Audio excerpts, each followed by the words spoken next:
Balancing a team where one player commands 90% of the national spotlight isn't a textbook problem.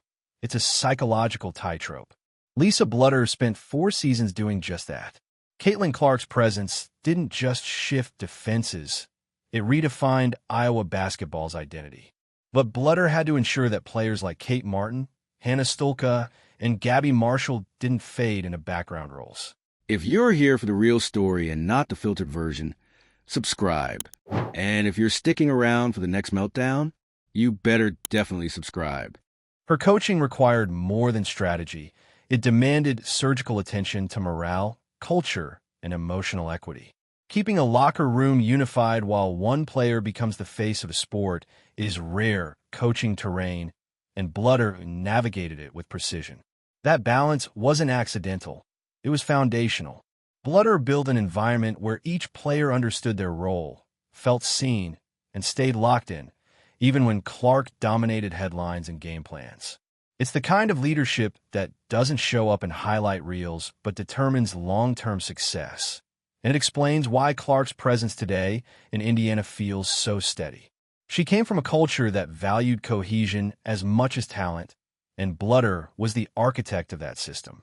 Her legacy isn't just in what Clark became, but in how everyone around her grew, too. Lisa Bluder didn't hold back, but she also didn't sensationalize. When she talked about coaching Caitlin Clark, what came through wasn't hype. It was weight. The kind of weight that only comes from living inside a historic moment while it's happening, not just watching it from the outside. From 2020 to 2024, Bluder wasn't just coaching a great player. She was guiding a cultural phenomenon. Caitlin Clark didn't simply change Iowa basketball. She changed the scale, the audience, and the commercial gravity of women's college basketball. Sold-out arenas, national broadcasts, constant media attention, every game treated like an event. And in the middle of all of that was Bluder, managing not just basketball, but pressure, psychology, identity, and leadership in real time. What makes Bluder's reflections so powerful is what she chose to focus on. Not just points, not just records, not just highlight plays. She talked about what Clark handled, the emotional weight, the constant scrutiny, the expectation that she'd be perfect, brilliant, unselfish, dominant, composed, and media-ready all at once. As a college athlete, in her early 20s, that's not normal pressure. That's not something most players ever experience. And Bluder made it clear. What impressed her most wasn't just how Clark played. It was how she carried it. Every possession, every interview, every hot take. Clark became a symbol for the growth of women's sports, whether she asked for that role or not. And Bluder saw firsthand what that did to a person. The responsibility of carrying an entire offense. The responsibility of carrying a program's national identity. The responsibility of being the face of something much bigger than yourself. That's where this stopped being a typical coach-player relationship. Bluder didn't just draw up plays for Clark. She became emotional scaffolding, strategic trust, a buffer between Clark and the nonstop noise. She defended her publicly while still coaching her privately. She supported her confidence while still refining her decision-making. That dual role, protector and challenger at the same time, is one of the hardest things in elite coaching. And Bluder had to do it under a microscope. Because every criticism Clark faced became something Bluder had to manage too. Shot selection, turnovers, accusations of selfishness, narratives about stat chasing. None of that was just fan chatter. It became part of the environment Bluder had to lead through. She had to publicly support her star without insulating her from growth. She had to privately push Clark to evolve without letting outside narratives shake her confidence. That's not X's and O's. That's leadership under pressure. At the same time, Bluder had another responsibility that might have been even harder, making sure the rest of the team didn't disappear in Clark's shadow. Because when one player commands 90% of the national attention, the internal dynamics get complicated. Role players can start to feel invisible. Leadership can become unbalanced. Culture can fracture. Bluder had to prevent that. She had to make sure players like Kate Martin, Gabby Marshall, Hannah Stulka, and Monica Chinano didn't feel like background characters in someone else's story. They had to feel valued, integrated, seen, developed. That takes intentional culture building. Bluder had to constantly reinforce that Iowa wasn't just Caitlin Clark and four others. Even though the offense ran through Clark, the team had to feel like a team. And they did. That's not accidental. That's organizational psychology. That's understanding how hierarchy works without letting it turn into isolation. Bluder built a structure where Clark's creativity wasn't constrained, but also where it didn't eclipse everyone else's growth. She engineered an offense around Clark's strengths, spacing, off-ball movement, pick-and-roll versatility, without turning the rest of the roster into spectators. That takes humility as a coach. It means adapting your system to your player, not forcing your player into your system. And Bluder did that deliberately. She resisted rigid frameworks. She trusted Clark's improvisational genius. That kind of trust is rare. Most coaches tighten control when a player becomes that big. Bluder did the opposite. She leaned into Clark's agency. She let her lead. She let her make mistakes. She let her grow in public. That's part of why Clark matured the way she did. Because she wasn't being managed like a brand. She was being coached like a person. Then came the two moments that tested everything. The 2023 National Championship loss to LSU. The 2024 National Championship loss to South Carolina. 2 years in a row, on the biggest stage, with arguably the greatest collegiate player ever, and no title to show for it. Bluder didn't deflect that reality. She openly acknowledged the frustration. She didn't hide behind excuses. She didn't pretend it didn't hurt. She understood the weight of having a once-in-a-generation player and still falling short. That honesty matters. It shows how she views coaching, not as a guarantee of outcomes, but as stewardship of process in a system that is inherently volatile.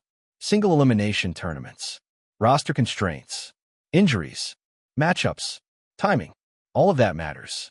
Even the best coach and best player can't control everything. Bluder's willingness to name that reality adds depth to her legacy. It shows she understands the limits of control. It also shows how much those losses meant, not just professionally, but emotionally, because they weren't just games. They were the culmination of 4 years of shared investment. And then, when Clark graduated, Bluder made a decision that said everything. She retired, not from exhaustion, not from burnout, from recognition. Recognition that what she and Clark experienced was singular, that it was an apex, that it couldn't be replicated, that chasing a sequel would only diminish what they had just completed. That's not quitting. That's intentional closure. Bluder understood that her 24-year tenure had reached a moment that defined it. The Clark era wasn't just another phase. It was the phase, the one that elevated her program, expanded the sport's audience, and reshaped how women's college basketball was seen nationally. She chose to end on that note. That's legacy awareness. What makes this even more meaningful is what didn't end. Their relationship, Bluder and Clark, didn't drift apart. They stayed connected. Regular communication, mutual respect, share milestones like birthdays. That kind of continuity tells you this wasn't transactional. It wasn't coach and player for convenience. It was a real bond forged through shared pressure, shared disappointment, shared growth. They went through heartbreak together. They processed public doubt together. They sustained belief together when external narratives got loud. That kind of shared vulnerability creates something deeper than wins. And you can see the results of that culture in Clark's professional life. Her dynamic with Aaliyah Boston on the Indiana Fever reflects exactly what Bluder cultivated at Iowa. Confidence-building leadership, affirmation, elevation rather than domination. Clark doesn't just lead with talent. She leads with support. That's learned behavior. That's cultural inheritance. Bluder didn't just develop a scorer. She developed a leader. That's why her reflections matter. They challenge the idea that Clark's success was just natural talent plus opportunity. They highlight the invisible work, the emotional regulation, the psychological endurance, the identity management under global spotlight. Bluder reframed greatness, not as output alone, but as sustained composure under asymmetrical pressure. That's a deeper definition, and it's one that rarely gets celebrated. She didn't reduce Clark to numbers. She talked about what she carried, what she absorbed, what she managed. That's a coach who understands development as a human process, not just a statistical one. And in doing that, Bluder also quietly redefined what elite coaching looks like in modern women's basketball. Not authoritarian, not system-obsessed, not ego-driven, empathetic, adaptive, trust-based, courageous enough to center the person, even when the world only wants the product. That's why her legacy isn't weakened by the absence of a championship, because what she built was bigger than a trophy. She elevated standards. She expanded audiences. She modeled leadership that held humanity at the center of hyper-competition. She proved you can lead a cultural phenomenon without losing your values, that you can coach a superstar without turning everyone else into extras, that you can guide a young woman through accelerated adulthood without breaking her under the weight of expectation. That's not common, and that's why Lisa Bluder's words about Caitlin Clark hit so hard. They're not marketing. They're testimony. Testimony to what it took, what it cost, what it meant. Caitlin Clark will always be remembered for her records, her range, her fire. But behind that is a coach who gave her space to become more than a scorer. A coach who made sure she became a leader, a teammate, and a person who could handle the weight of being bigger than the game itself. That's the story behind the story. So what do you think? Did Lisa Bluder's leadership change how you see coaching in women's basketball? Do you think her approach is what allowed Caitlin Clark to handle fame the way she did? Drop your thoughts in the comments. Share this with someone who followed every Iowa run, and subscribe if you want more deep dives into the people who shaped the moments we never forget. What Lisa Bluder did wasn't ordinary. It wasn't routine. It wasn't just another coaching job. Coaching Caitlin Clark redefined what it means to lead in an era where pressure doesn't take a break, cameras don't look away, and greatness is expected before it's fully formed. The moment Caitlin Clark stepped on the court in 2020, something shifted. Not just at Iowa, but across the sport. You could feel the ripple. And while the world caught on slowly, game by game, record by record, Bluder already knew what she had. She knew the ceiling didn't exist anymore. She knew the old systems wouldn't apply. So she adapted. Fast. But she didn't try to own the moment. She didn't turn it into a power play. She didn't make it about herself. That's rare. Because let's be real, most coaches in her position would have fought to control the narrative, clamp down on the attention, force a system onto the chaos.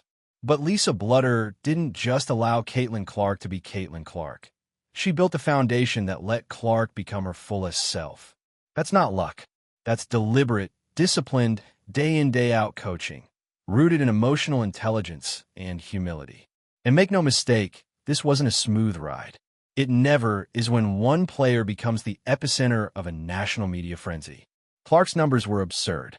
Her performances were generational. But with every viral three-pointer came think pieces, criticism, microanalysis, talk shows dissecting whether she passed enough, whether she celebrated too loudly, whether she was too much of everything. Clark wasn't just playing a game. She was navigating a social and cultural battlefield in real time. And Bluder was right there with her, shielding her from the unnecessary noise, while making sure her game stayed sharp, grounded, and team-focused. Because that's the part people miss. Bluder didn't protect Clark by coddling her. She protected her by challenging her, holding her accountable, letting her take over games, but never letting her forget she was part of a team.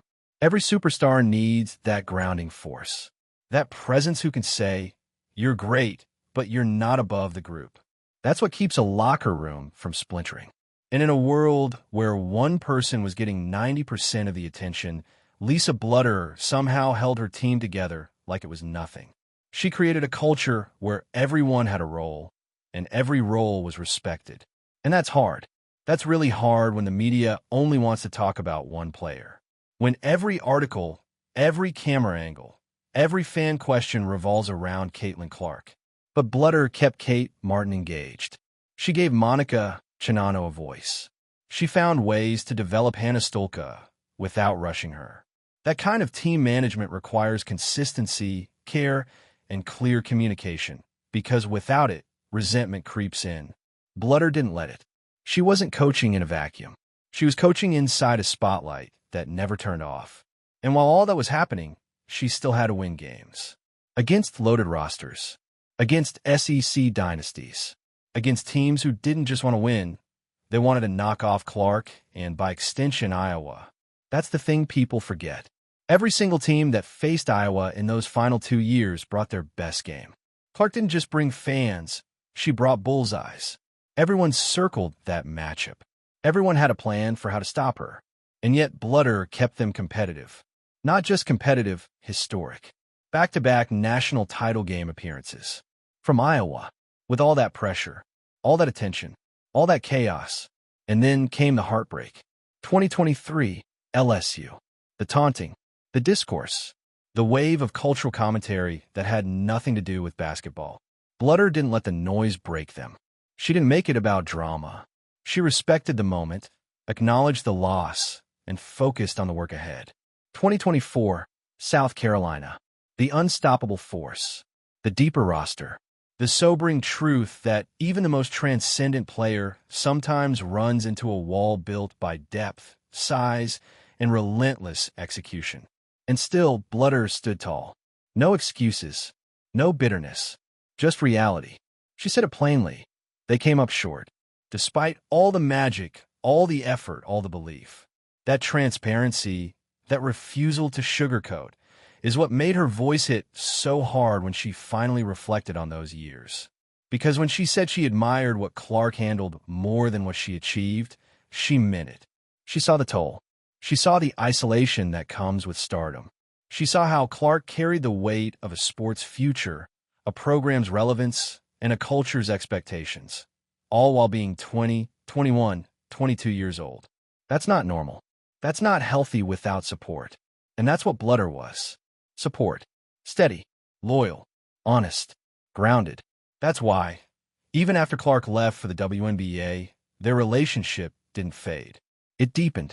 The texts, the check-ins, the continued support, the shared moments, birthdays, milestones. That doesn't happen unless the foundation was real, unless the relationship was built on more than wins. And now, in Clark's pro career, you see the ripple effects. The way she empowers Aaliyah Boston, the way she defers when needed, the way she speaks about her teammates with clarity and confidence. That's the Iowa culture showing up in Indiana. That's Bluder's fingerprint, not just on Clark's game, but on how she leads. Because Lisa Bluder wasn't just developing a basketball player. She was preparing a human being to walk into a league, a world, a spotlight, and not lose herself in it. And when Bluder retired, right after Clark graduated, she didn't explain it with grand statements. She didn't try to spin it.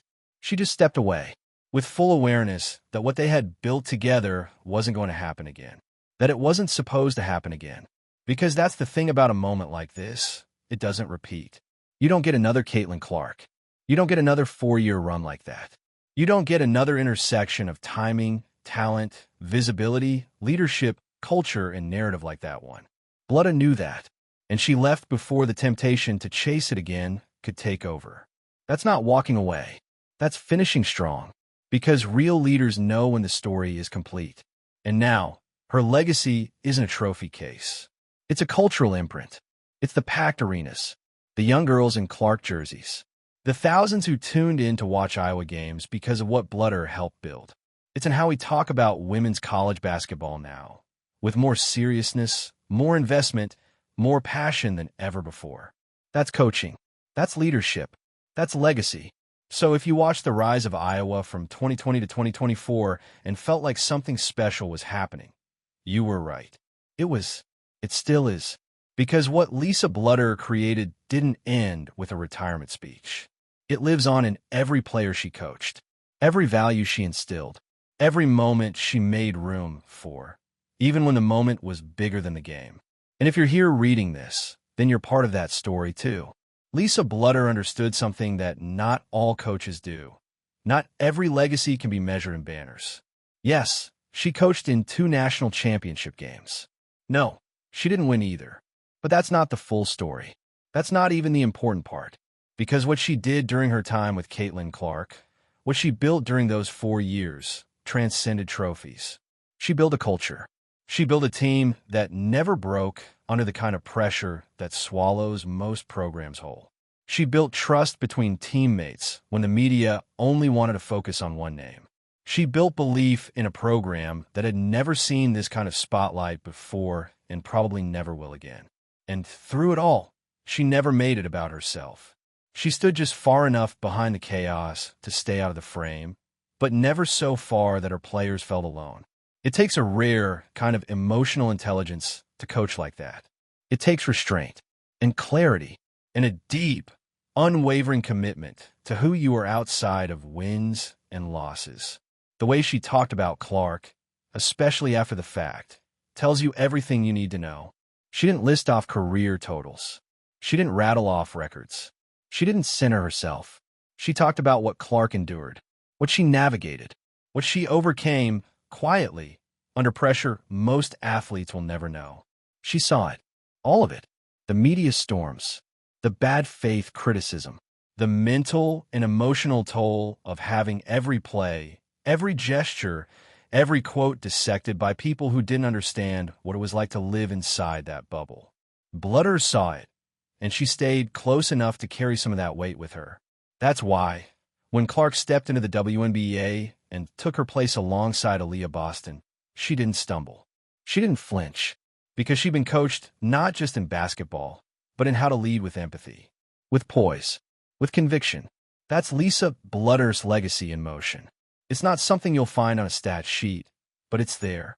In every timeout huddle, in every post-game presser, in every moment where Clark chooses to lift her teammates instead of centering herself. It all traces back to Iowa, to 4 years of intentional leadership, to 4 years of development, not just of a basketball player, but of a leader, a culture carrier, a teammate people want to play with. That's the part of Bluder's coaching that will echo the longest. Not the plays she drew up, not the games she won, but the person she helped shape. And when she retired, she didn't go out with a campaign. She didn't hold a press tour. She didn't demand applause. She just closed the book on the greatest chapter of her career, knowing full well that it was complete. Because sometimes walking away at the right time is the legacy. So what did you learn watching Lisa Bluder lead through the Caitlin Clark era? Did her approach to coaching challenge the way you think about leadership in sports? Let us know in the comments. Share this with someone who followed that Iowa run from start to finish. And don't forget to subscribe if you're here for stories that remind you why the people behind the plays are the ones who shape everything.